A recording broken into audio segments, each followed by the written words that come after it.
Greetings from ADRA and welcome to the 11th episode of the ADRA Weekly Update, Philippine Edition. On July 27, 2022.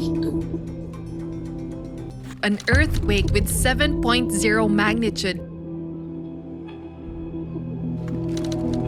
Niyanig ng magnitude 7 na lindol. Napinsala ng magnitude 7 na lindol. A powerful earthquake in the Philippines.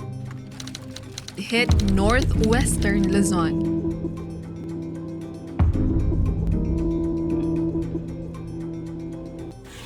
But we have learned from the past that particularly in the face of catastrophes and disasters, we are stronger together.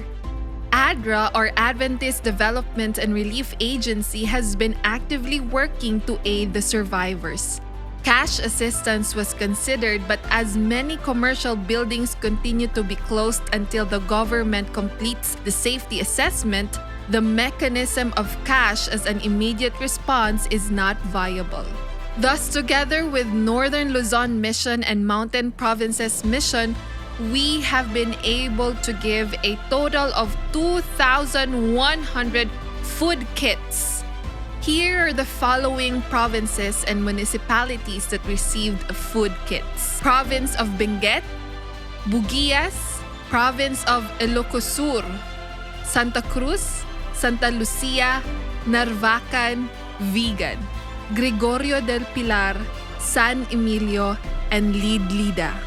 Province of Abra, Bangued, Tayum, Lagangilang, Tubo, Boliney, Bucay.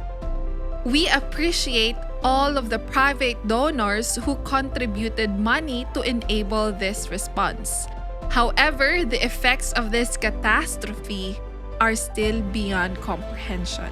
In order to continue helping the survivors, we kindly ask everyone to keep sending prayers and donations our way.